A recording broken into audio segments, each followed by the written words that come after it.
Live आया हुआ है, क्योंकि अभी वो लाइव ही है जो आपसे हमें जोड़ता है, हमें आपसे जोड़ता है। और साल 2023 की शुरुआत है इंग्लिश कैलेंडर से, तो आप सभी को अभी न्यूज़ परिवार की ओर से हार्दिक शुभकामनाएं। आइए जुड़िए हमारे साथ लाइव चैट पर और हम बातें करते हैं, और हम इसी से कि आप सबसे रूबरू हो सकें इसलिए हम आए हुए हैं। हम बात करते हैं, अगर हम शुरुआत करें, ये नए साल की शुरुआत कैसे हुई गोपाल जी, क्या बताना चाहेंगे इस बारे में? बिल्कुल दीक्षा, जैसा कि आपने सबको शुभकामनाएं दे ही दी हैं, तो एक बार पुनः आप सभी को अभी न्यूज़ और हम दोनों की तरफ से साल 2023 की आगाज के लिए बहुत बहुत शुभकामनाएं। लेकिन जैसा कि आपने प्रश्न किया था कि किस प्रकार से इसकी शुरुआत हुई, तो हम आज इसी विषय में बात करने वाले हैं कि आखिर 1 जनवरी को ही क्यों नया साल मनाया जाता है। बिल्कुल। हर साल जीवन में नया उत्साह, नई उम्मीद की रण लेके आता है, और लोग हर साल 31 दिसंबर की रात जश्न मनाकर जो उनका साल बीता है उसको विदा करते हैं और अलविदा कहते हैं, और हर साल जो नया एक साल जो 1 जनवरी होती है उसको नए साल का स्वागत करते हैं। लेकिन लोगों ने शायद सोचा है कि आखिर 1 जनवरी को ही क्यों नया साल मनाया जाता है, आखिर क्यों 1 जनवरी से नए साल की शुरुआत होती है, क्या है नए साल का इतिहास, और 1 जनवरी को ही क्यों मनाते हैं नया साल। तो हम आपको बताना चाहेंगे कि इसकी शुरुआत जो हुई थी, सबसे पहले 1582 में नया साल मनाया जाता था। तो उससे पहले जो ये नया साल होता था ये मार्च में बसंत ऋतु पर शुरू होता था। राइट। और तब रोमन कैलेंडर में 10 महीने होते थे, और रोम के जो राजा थे जिनका नाम था नुमा पॉपुलस, जिन्होंने कि रोमन कैलेंडर में बदलाव किया था, और 8वीं शताब्दी ईसा पूर्व राजा नुमा पॉपुलस ने जनवरी और फरवरी महीने को एक साथ जोड़ दिया था, क्योंकि बताया जाता है कि उससे पहले जो साल होता था वो केवल 10 महीने का होता था, 12 महीने उसमें नहीं होते थे। लेकिन 1582 के बाद में 1 जनवरी से उन दोनों जो महीने थे जनवरी फरवरी, इनको मिला दिया, और 1582 के बाद में ही इस नए साल को 1 जनवरी से मनाने की शुरुआत हुई। लेकिन कहते हैं कि आखिर मनाया क्यों जाता है, क्योंकि ये जो कैलेंडर था, हम लोग इसको इंग्लिश कैलेंडर कहते हैं, लेकिन इसको बोलते हैं ग्रेगोरियन कैलेंडर। और ग्रेगोरियन कैलेंडर जो था, इसकी शुरुआत हुई थी सूर्य के चक्र पर बनने के बाद में। यानी कि इसके लिए जो हमारे खगोलिक हैं, जो वैज्ञानिक हैं, उन लोगों ने काफ़ी रिसर्च किया कि आखिर साल का बदलाव जो होना है वो किस प्रकार से किया जाए। तो उन्होंने जो सूर्य पर आधारित जो गणना होती है, पहले उनकी गणना की, और उसके बाद में ही इस जो उस वक्त के शासन थे ग्रेगोरियन कैलेंडर रोमन शासक, जिनका नाम था जूलियस सीजर, उन्होंने इस कैलेंडर में बदलाव किया। इसके बाद में सीजर ने ही 1 जनवरी से नए साल की शुरुआत की घोषणा की थी, और धरती पर 365 दिन 6 घंटे सूर्य की परिक्रमा करती है। इस प्रकार से जब जनवरी और फरवरी महीने को जोड़ा गया था, तब जाकर के ये अनुमान लगाया गया था कि सूर्य की गणना के अनुसार इसका तालमेल बैठने के बाद नए साल की शुरुआत की गई थी। इसके बाद में खगोलविदों ने इस पर गहन अध्ययन किया, और किसी भी कैलेंडर को सूर्य या चंद्र की जो गणना होती है उस पर आधारित करके ही नए साल की गणना की गई थी। बता दूं कि चंद्र चक्र जो होते थे उस पर बनने वाले कैलेंडर में अगर लगाया जाए तो 354 दिन होते हैं, यानी कि लगभग 11 दिन का अंतर आता है। जो सूर्य की गणना है उसके अनुसार 365 दिन, और चंद्रमा की गणना करें तो 354 दिन। तो उस पर आधारित ये साल मनाया जाता है, और इस जो कैलेंडर है इसको लगातार अधिकतर जो देश हैं वो इसको मानते हैं। बात करें हिंदुस्तान की और सनातन धर्म की, क्योंकि ये बता दें कि इंग्लिश कैलेंडर से साल चेंज हो रहा है, और जो हिंदुओं का या हिंदी कैलेंडर से साल चेंज होता है, जिसका संवत्सर बोलते हैं हम, जिसे जो नवरात्रों में शुरू होता है, नवरात्रि के पहले दिन से इसकी शुरुआत होती है। तो जैसे कि विक्रम संवत कहा जाता है। विक्रम संवत कहा जाता है। तो उसका इतिहास भी बहुत पुराना है, हम उस पर नजर डालेंगे। लेकिन अभी हम आप लोगों से मिलने आए हैं, आप लोगों से बात करने आए हैं, और मैं चाहती हूँ कि आप लोग जुड़े हैं हमारे साथ, अपनी शुभकामनाएं अभी न्यूज के द्वारा जो दी जा रही है हमें भी आप शुभकामनाएं दें। साथ में गोपाल जी, बात अगर करें 2022 की, तो बहुत कुछ हुआ 2022 में। देखिए 22 के, क्योंकि ऐसा होता है कि साल जो गया है, थोड़ा उसके बारे में चर्चा कर लेते हैं, जितने में और लोग हमसे इंटरेक्ट होते हैं, थोड़ा सा आते हैं हमारे साथ में, मिल जुड़ते हैं। सबसे बड़ी घटना जो हुई है साल 2022 की अगर हम बात करें, जो जिसने ब्रज क्षेत्र में थोड़ा सा हाहाकार, और सिर्फ एक ब्रज क्षेत्र में ही मैं शुरुआत करना चाहूंगा इसकी ब्रज के अलावा देश और दुनिया से। जैसा कि बात तो हम करेंगे ही ब्रज की, क्योंकि ब्रज में हम लोग रहने वाले हैं, मथुरा के हम लोग हैं, और बात करते हैं ब्रजमंडल की, तो ब्रज एक अलौकिक अपने आप में कहा जाता है। लेकिन बात करें सबसे बड़े घटनाक्रम की, इस साल की शुरुआत 2022 की जो हुई थी, सबसे पहले घटनाक्रम हुआ था कि विश्व युद्ध के आसार बनते जा रहे थे और रूस और यूक्रेन में युद्ध छिड़ा था, बिल्कुल सबसे पहला, जो कि फरवरी में लगभग 9 महीने उसको बीत चुके हैं और कुछ महीनों के बाद में ही उसको 1 साल पूरा होने वाला है। तो रूस और यूक्रेन में युद्ध हुआ था, उससे साल की शुरुआत की जाए तो कहा जाएगा सबसे बड़ी घटना उस वक्त से शुरुआत हुई थी। उसमें जब रूस ने हमला किया था यूक्रेन पर, तो यूक्रेन का जो सुरक्षा चक्र था, जो सुरक्षा के लिए उन्होंने उपकरण बनाए थे, उन्होंने पूरी दुनिया में यूक्रेन की ताकत और यूक्रेन की जो टेक्नोलॉजी थी उसको सामने ला दिया। और लोग तारीफ कर रहे थे कि आखिर इतने छोटे से देश ने विश्व की महाशक्ति जिसे रूस कहा जाता है उसका सामना करने के लिए युद्ध का आगाज कर दिया। और लगभग 9 महीने पूरा होने पर भी आज के समय में भी युद्ध थमा नहीं है, लेकिन आज भी वो उसके सामने टिका हुआ है। यदि बात की जाए शुरुआत की, जो कि फरवरी में हो चुकी थी, साल 2022 शुरू हुआ था, 1 महीना बीत चुका था और लगभग जैसे ही दूसरा महीना शुरू हुआ कुछ समय के बाद में ही लगभग 19 या 20 फरवरी के आसपास इस घटनाक्रम का आगाज हो चुका था। मैं अगर इस चीज पे इससे आगे बढ़कर अगर बात करना चाहूंगी इस चीज पर, तो मैं बात करना चाहूंगी बांके बिहारी पे जो घटना हुई। बिल्कुल, हम ब्रज जन्माष्टमी पूरा ब्रज जो था जन्माष्टमी की धूम में मगन था और सुबह एक घटना आती है सामने की 2 लोग बिल्कुल दीक्षा, जैसे भीड़ के दबाव के ये चलते घटना जो थी, ये घटना हुई थी मौत की लगभग चपेट में अगस्त आई। में, जब जी, जन्माष्टमी का त्योहार, जी, अगस्त की बात थी ये। और आप जानते हैं कि अभिनेश पर ने लगातार आपको जन्माष्टमी से उस दिन लाइव दिखाया था। जन्माष्टमी पर जो भगवान श्री कृष्ण का जन्म स्थान है वहां से आप लोग लगातार जुड़े हुए थे और लगातार देख रहे थे किस प्रकार से योगी जी के आगमन के बाद में एक बार फिर से भव्य जन्माष्टमी मनाई गई थी। लेकिन सुबह 4 बजे के बाद में जो घटना हुई उसने पूरे ब्रजमंडल को हिला के रख दिया। और उस घटना के बाद में आज तक, यानी कि बात करें अगस्त के बाद में, तो सितंबर, अक्टूबर, नवंबर और दिसंबर, 4 महीने बीत जाने के बाद भी आज तक ब्रज उस घटना को भूला नहीं है। और आज भी उसी घटना के बाद में लगातार यहाँ का जो उत्तर प्रदेश का प्रशासनिक तैयारियां की जा रही हैं भीड़ के चलते। अभी भी मैं बता दूं कि उस घटना से सबक लेने के बाद प्रशासन अलर्ट है चारों तरफ से। लेकिन दीक्षा, बात करें अलर्ट की, तो अलर्ट होने के बावजूद भी आज तक व्यवस्था संभल नहीं पाई जी।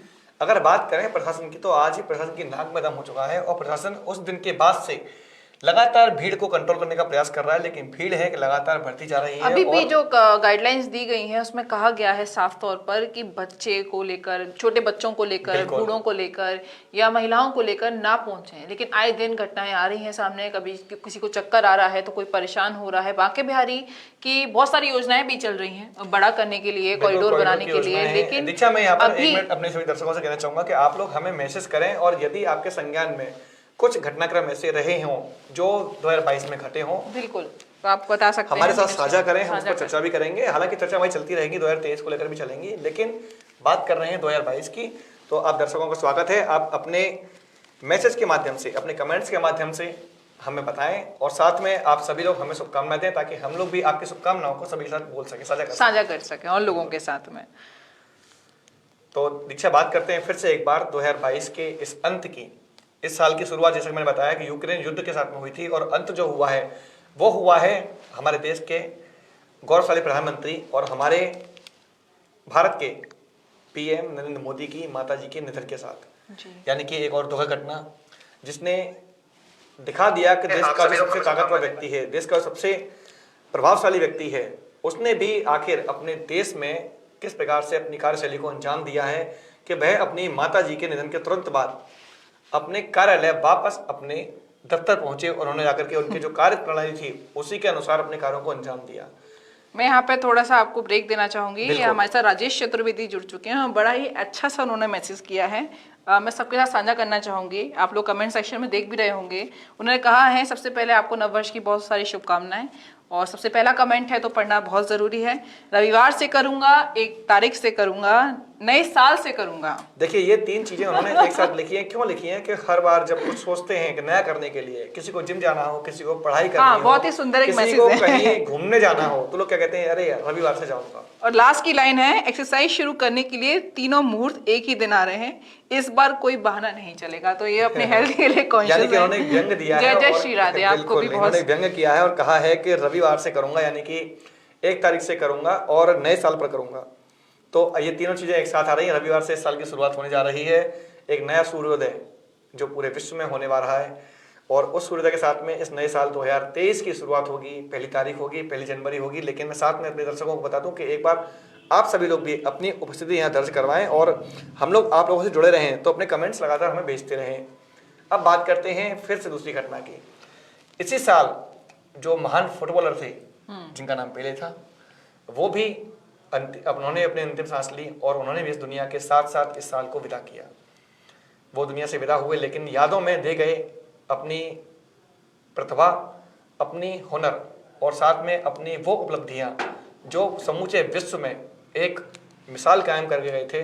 लोग उनको याद करते हैं और आज के अखबारों की मुख्य सुर्खियां बने हुए हैं कि पेले तुम कहीं नहीं जा सकते और ना तुम कहीं गए हो, यानी कि हमारी यादों में हमेशा जिंदा रहोगे। इस साल बॉलीवुड की भी अगर हम बात कर लें तो बहुत सारे सितारे हम सबके बीच में से चले गए। अगर बॉलीवुड अच्छा, बिल्कुल आपने बॉलीवुड की बात की है तो मैं बॉलीवुड के बारे में जरूर कहना चाहूंगा कि यहाँ पर बॉलीवुड का अब की बार बॉयकॉट ट्रेंड बहुत चला 2022 में और बहुत बिल्कुल जैसा कि आपने कहा बाइकॉट ट्रेंड का असर रहा कि इस बार कोई भी बॉलीवुड की जो मूवी थी वो बॉक्स ऑफिस पर धूम नहीं मचा सकी। लेकिन हम पठान को अगर लेना चाहें तो ले सकते हैं जी, लेकिन पठान की बात करें दीक्षा, तो पठान अभी रिलीज नहीं हुई है और रिलीज से पहले ही बाइकॉट का जो ट्रेंड आया है उसने एक तरीके से जो उसमें जो दृश्य हटाए जाने की मांग कर रहे थे, हाईकोर्ट ने शायद कुछ कहा है भी है उसके बारे में को हो सकता है जो हिंदू सभाओं की मांग थी उसको लेकर के कुछ दृश्यों को हटाने की अनुमति वहां से दी गई। यह सेंसर बोर्ड उसको काटने का काम कर रहा है। कहा जा रहा है कि जिस प्रकार से बाइकआउट का ट्रेंड चल रहा है कहीं ऐसा ना हो कि एक और बॉलीवुड की फिल्म बाइकआउट का शिकार हो जाए। एक और हमसे जुड़ चुके हैं जिनका नाम है संदीप कश्यप। उन्होंने कहा है कि अभी उसकी पूरी टीम को नए साल की हार्दिक शुभकामनाएं और बधाइयां।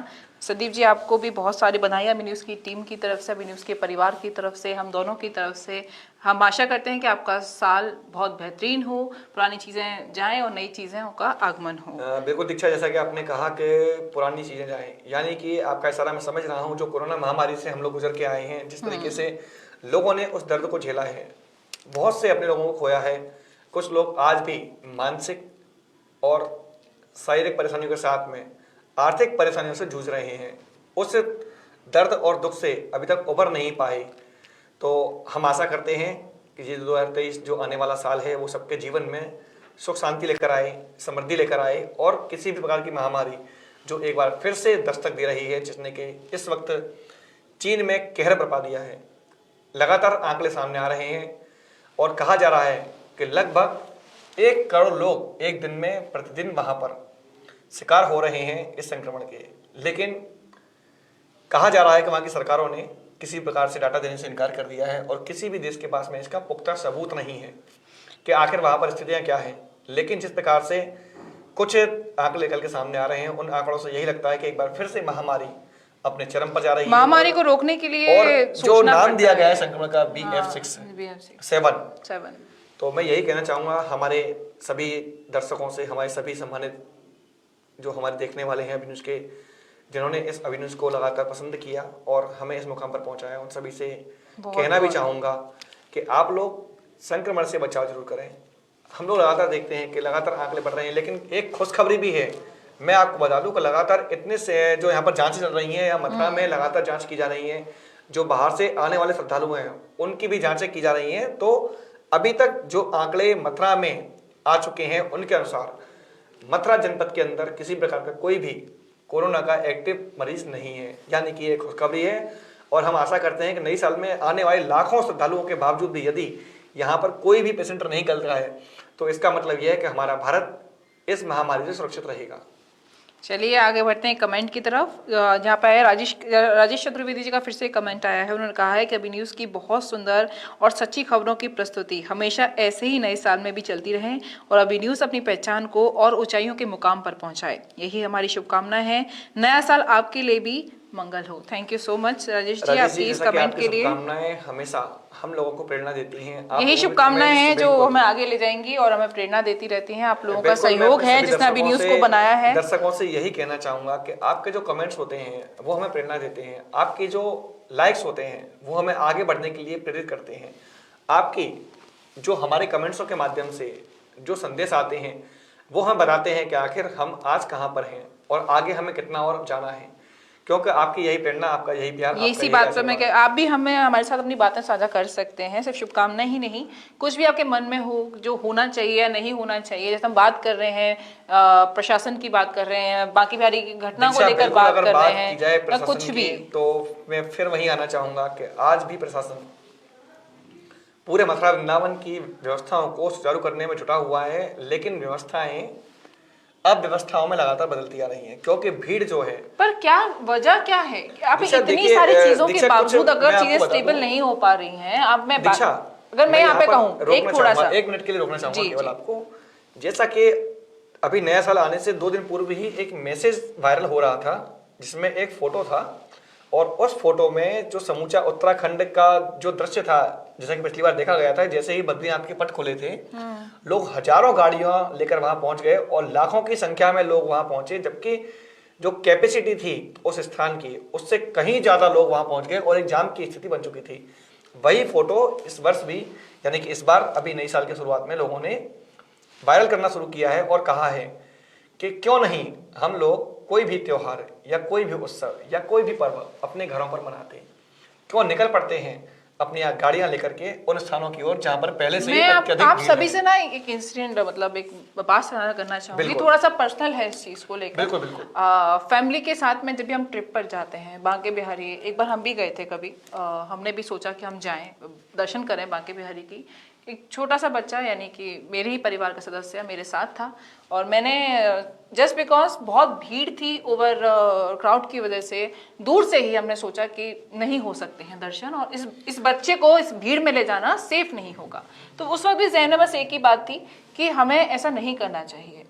तो एक होती है कि खुद से भी सेफ्टी खुद में भी रखनी चाहिए। सिर्फ प्रशासन ही काम नहीं आता है, प्रशासन अपनी जगह अपना काम ही कर ही रहा है, लेकिन हमें भी थोड़ा सोचना चाहिए कि हम उस भीड़ में जा रहे हैं। जैसे लगातार गाइडलाइंस दी जा रही हैं, कोविड को लेकर भी दी जा रही है, प्लस नियंत्रण रखने के लिए भी दी जा रही है। दीक्षा, बिल्कुल आपने ठीक कहा कि आखिर हम बच्चों को लेकर निकल पड़ते हैं टूर पर या किसी भी ऐसे स्थान पर जहाँ पर पहले से ही प्रशासन गाइडलाइन देता है और कहता है कि अत्यधिक भीड़ इकट्ठी ना करें, लेकिन उसके बावजूद भी पता नहीं क्यों आज एक जो कहते हैं ना भेड़ चाल लगातार बढ़ती जा रही है। और लोग, हालांकि सबकी इच्छा होती है, सबका यही दिल में होता है कि हम जाएं और अपने प्रभु, अपने इष्ट, अपने जो भी उनके गुरुजन हैं उनके दरवाजे पर पहुंचें और जाकर के अपने नए साल की शुरुआत करें। लेकिन इतनी संख्या में लोगों के आने से शायद लोग ये नहीं सोच पाते कि जो वहाँ के स्थायी निवासी हैं वो कहाँ जाएं, क्योंकि उनको ना गाड़ियों की सुविधा मिल पाती है। और आज की बता दूं मैं आपको, आज यानी कि आज शनिवार का दिन है और कल रविवार है, आज साल का आखिरी दिन और कल साल का पहला दिन, यानी कि 2023 का पहला दिन। लेकिन मथुरा वृंदावन में नई गाइडलाइन के अनुसार किसी भी प्रकार के 4 पहिया वाहन, चाहे वो स्थायी निवासियों के ही क्यों ना हो, एंट्री बंद है। बिल्कुल, जैसा कि आपने कहा कि एंट्री बंद है। लोग घरों में कैद होकर रह गए हैं, और हों भी क्यों ना, क्योंकि इस समय मथुरा वृंदावन की प्रत्येक सड़कों पर, मथुरा वृंदावन ही नहीं बल्कि पूरे ब्रजमंडल में, मथुरा वृंदावन, नंदगांव, बरसाना, गोवर्धन और गोकुल रमणीति जो ब्रजमंडल के प्रमुख स्थान हैं, इन सभी जगहों पर कहा जा रहा है कि इतनी भीड़ है कि लोग, वाहन की बात तो छोड़िए, पैदल चलना भी दुश्वार हो रहा है। और यही कारण है कि आज लोग जो स्थानीय निवासी हैं वो अपने घरों में कैद होकर रह गए हैं। पहले कैद थे यहाँ पर बंदरों की वजह से, लेकिन अब कैद हैं यहाँ पर बढ़ते हुए ट्रैफिक की वजह से। और सरकार को, यहाँ के जो प्रशासन है, उनको गाइडलाइन जारी करनी पड़ रही है कि कम से कम संख्या में श्रद्धालु यहाँ पर आएँ और अपने साथ में छोटे बच्चों को, बड़े बूढ़ों को, और जो लोग विशेषकर से बीमार हैं, जिनको स्वास्थ्य संबंधी कुछ भी दुश्वारियां हैं, वो उनको लेकर ना आए, क्योंकि अत्यधिक भीड़ के दबाव के चलते अंदेशा है कि कहीं फिर कोई दुर्घटना ना हो जाए। और यही डर लगातार प्रशासन के मन में बना हुआ है। और इसी का कारण है कि यहाँ पर कुछ समय पूर्व ही जो अधिकारी आए थे उनका भी तबादला इसी ट्रैफिक की वजह से, लोग कह रहे हैं कि यहाँ के जो नए एसएसपी आए थे उनका भी तबादला केवल इसी वजह से हुआ था कि वो यहाँ की ट्रैफिक व्यवस्था को कंट्रोल नहीं कर पाए। बांके बिहारी घटना के बाद में यहाँ पर लगातार तबादले की एक्सप्रेस चल पड़ी है और लोग कयास लगा रहे हैं कि कब हमें वृंदावन और मथुरा में जाम के जाम से मुक्ति मिलेगी। इसी के साथ साथ आप सभी से साझा करना चाहूंगी कि जो अभी कोविड के प्रोटोकॉल शुरू हो गए हैं, फिर से साल की शुरुआत है और नए साल की शुरुआत है, लेकिन एक पुरानी सौगात कहीं ना कहीं हमारे साथ चल रही है, जो है कोविड-19 की। नया वेरिएंट आ चुका है।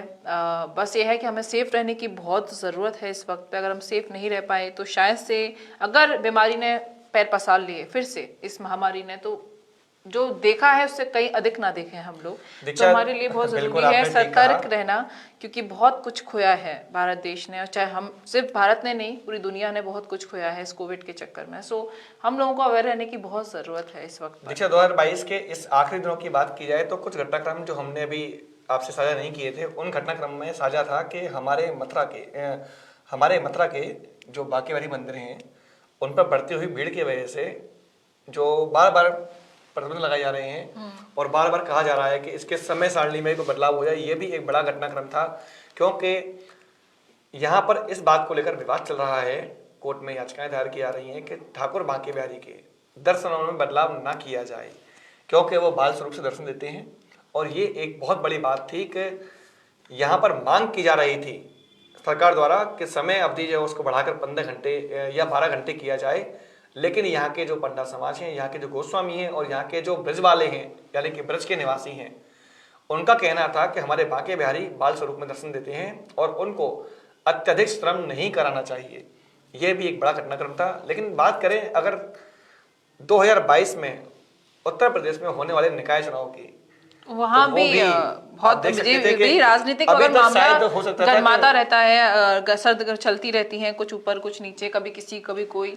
लेकिन हाँ, जैसे सर बता रहे थे कि आरक्षण और ओबीसी आरक्षण को लेकर ये निकाय चुनाव 2023 में जा चुका है। नहीं तो अभी तक, यानी कि 25 दिसंबर से पहले अंदाजा लगाया जा रहा था, लोग कयास लगा रहे थे कि हो सकते थे नगर निकाय के चुनाव संपन्न हो जाते, और ये चुनाव 2022 में हो सकते। अगर बात राजनीति करें, राजनीति में एक ऐसा मुद्दा है जो पूरा करने की बहुत जरूरत है लोगों को, वो है बंदरों का मुद्दा। बंदर की परेशानी अभी न्यूज आपको लगातार दिखाता रहता है कि बंदरों ने किस तरह आतंक मचाया हुआ है लगातार, और ये सिर्फ ब्रज क्षेत्र के हर आदमी, हर घर की प्रॉब्लम बन चुकी है बंदर की समस्या, जो लोग बंदरों से जूझ रहे हैं। और ये बंदर, जब मैं मुझे इंसिडेंट याद है, जब बांके बिहारी मंदिर पे निरीक्षण चल रहा था घटना के बाद, तो हमारे पूर्व डीएम वहां पहुंचे थे और उनका चश्मा बंदर लेके चला गया था। तो बहुत, वो भी साल 2022 में ही मामला घटित हुआ था। ये 2022 का ही है, और सिर्फ टोपी लेके चला गया बंदर ने, उन्हें भी नहीं छोड़ा था। मैं आपको बता दूं कि बंदरों की इस बढ़ती हुई समस्या से परेशान नागरिकों के द्वारा केवल 2022 नहीं बल्कि 2023 की शुरुआत भी एक धरने प्रदर्शन के साथ में शुरू हो रही है। आगामी 2 जनवरी 2023, यानी कि आज से 2 दिन बाद, आज 31, कल 1 और परसों 2 तारीख, यानी कि 2 दिन के बाद में ही स्थायी नागरिकों का कहना है कि 2023 की शुरुआत हम अपनी सबसे बड़ी समस्या बंदरों की समस्या के साथ करेंगे। और एक बार फिर से मथुरा के प्रशासन को, नगर निगम को चिताने का प्रयास करेंगे। और वह भी पता है प्रदर्शन कैसा होगा दीक्षा? वह प्रदर्शन होगा ढोल मजीरों के साथ में, शहर के हृदय स्थल होली गेट चौराहे पर। ये काम है प्रशासन को जगाने का, इस समस्या से निजात दिलाने का। तो अब सर जैसे कह रहे हैं, यानी कि जिस प्रकार से कहते हैं ना, कानों पर जूं नहीं रेंगती, तो ढोल बजा करके प्रशासन को जगाने का कार्य आगामी 2 तारीख को स्थायी नागरिक करने वाले हैं। और उनका ये कहना है कि ज़्यादा से ज़्यादा संख्या में लोग होली गेट पहुँचें और ढोल बजाने में उनका सहयोग करें और बंदरों से बढ़ती इस समस्या के बारे में शासन और प्रशासन को अवगत कराएं। बात करते हैं हमारे भारतीय क्रिकेटर की, जो कि अभी 2022 में ही कुछ दिन पूर्व ही हुआ उनका, बिल्कुल, जो कि ऋषभ पंत, जो कि जाने माने भारतीय टीम के क्रिकेटर हैं। और एक ऐसा घटनाक्रम उनके साथ में हुआ जिन्होंने कि समूचे क्रिकेट जगत को हिला कर रख दिया। उसके साथ ही एक वीडियो वायरल हुआ है जिसमें कि वह अपने मित्र पठान के साथ बात कर रहे हैं और पठान का उनसे कहना भी है, उन्होंने कहा कोई ऐसी सलाह दीजिए मुझे जो कि मेरे लिए महत्वपूर्ण हो। हालांकि वीडियो आज का नहीं है, कुछ महीने पहले का बताया जा रहा है, लेकिन उस वीडियो में भी पठान यही कहते हैं कि मेरी आपको एक सलाह है कि कृपया गाड़ी धीरे चलाएं। और वो सलाह शायद ऋषभ पंत ने हल्के में ली और उसका दुष्परिणाम हुआ कि गाड़ी चलाते समय, जो कि कहा जा रहा है कि उनको अचानक नींद का झोंका आया और जो गाड़ी तेज रफ्तार से जा रही थी वो डिवाइडर से टकरा करके क्षतिग्रस्त हो गई और उसी समय भगवान का रूप बनकर आए एक ड्राइवर और कंडक्टर, जिन्होंने चलती हुई गाड़ी, यानी कि जलनी उसके अंदर शुरुआत हो चुकी थी लेकिन बाहर तक आग नहीं फैली थी, लेकिन अंदर से आग लग चुकी थी, ऋषभ पंत को बाहर निकाला और उनके जीवन की रक्षा की। कहा यह जा रहा है कि जैसे ही उनको बाहर निकाला लगभग 5 या 8 सेकंड के अंदर ही गाड़ी आग का गोला बन चुकी थी और ऋषभ पंत उस आग के गोले से मौत के मुंह के दरवाजे से बिल्कुल वापस आ गए। कह सकते हैं कि हो सकता है शायद उनकी जीवन यात्रा अभी और लंबी हो, उन पर भगवान ने कृपा की हो और हम चाहते हैं कि भगवान ऐसी कृपा बने और जल्द से ठीक हो जाए। और हमारे सभी जो साथ में यहाँ पर एक चीज और कर देते हैं कि यहीं के बी न्यूज के द्वारा आपको एक मैसेज दे देते हैं कि भाई गाड़ी सेफली चलाएं, कम स्पीड में चलाएं। कहते हैं ना, वो एक कहावत है कि दुर्घटना से भली देरी, कुछ ऐसी कहावत, दुर्घटना से देर भली। जी जी वही। और कहा भी जाता है कि धीरे चलें सुरक्षित पहुंचे। आए दिन एक्सीडेंट होते रहते हैं, लोग हम जैसा कि दीक्षा अभी 2022 में ही फिर से एक बार नवंबर माह में जो यातायात महानवंबर मनाया जाता है, उसमें भी यातायात के जो हमारे प्रभारी हैं मथुरा के, हालांकि ये समूचे भारतवर्ष में मनाया जाता है यातायात महानवंबर, उत्तर प्रदेश में मनाया गया था, लेकिन उसमें भी उन्होंने जगह जगह कैंप लगा करके लोगों को यही संदेश दिया कि वह अपनी गाड़ी में साइड मिरर का प्रयोग करें, इंडिकेटर्स का प्रयोग करें, अत्यधिक स्पीड में गाड़ी न चलाएं, हेलमेट का प्रयोग क्यों करें। हेलमेट के बारे में बहुत अच्छी उन्होंने बात बताई थी। एक हमारे मथुरा के ही एक काफ़ी सीनियर थे, सौर्य कुमार जी हैं और भी लोग थे उनके साथ में, तो उन्होंने जब एक कॉलेज में जागरूकता अभियान के अंतर्गत कहा था कि हेलमेट जिन चीज़ों की रक्षा करता है उसे हेलमेट कहते हैं। एक अच्छा उदाहरण दिया था, मैं वहीं देना चाहूँगा। H मीन्स हेड, यानी कि सिर की रक्षा करता है। E फॉर आई की रक्षा करता है।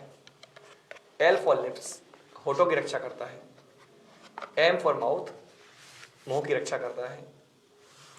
और T मीन्स टीथ और H फिर हेड, यानी कि सभी चीज़ों की रक्षा करने वाला जो हमारा हेलमेट है उसका प्रयोग अवश्य करें। एक अच्छा सुझाव भी था सभी लोगों के लिए उन्होंने जो दिया था कि कभी कभी हम लोग जब स्पीड से निकल रहे होते हैं तो पीछे वाला वाहन हमको दिखाई नहीं देता है। इसके लिए साइड मिरर जो होता है, जो कि कंपनी हमें लगा कर देखती है, लेकिन कुछ लोग या लगभग सभी लोग उस मिरर को हटा कर रख देते हैं क्योंकि वो गाड़ी को संभालने में या कुछ दिक्कतें देता है, लोगों को अड़ास आती है उससे, कुछ लोगों को उसको स्टाइलिश करने में आनंद आता है। तो साइड मिरर का प्रयोग अवश्य करें ताकि पीछे आने वाले वाहन की गति और उसकी दूरी का अंदाजा लगाया जा सके। तो एक बार फिर से हम लोग आप लोगों से यही कहना चाहेंगे कि आप भी अपने वाहनों को धीरे चलाएं। आगामी साल 2023 में आप लोग सब लोग सुरक्षित रहें। कोरोना महामारी से बचने के लिए जो सरकार की गाइडलाइन है उनका पूर्णतः पालन करें, सैनिटाइजर का प्रयोग करें, साबुन से हाथ धोएं और सभी लोग सुरक्षित रहें। चलिए, इसी के साथ इस साल की आखिरी चैट से हम विराम लेते हैं और 2023 में फिर से आपसे लाइव चैट पे मिलेंगे, बातें करेंगे और जैसे आज की है आगे भी करेंगे। और लास्ट में यही कहूँगी कि कोविड के सिम्टम्स हैं तो बच के रहिए, सावधान रहिए और सुरक्षित रहिए। बाकी के लिए नहीं, आपका आने वाला साल मंगलमय हो। आप सबको बहुत सारी बधाइयाँ आने वाले साल के लिए। अभी के लिए नमस्कार। नमस्कार।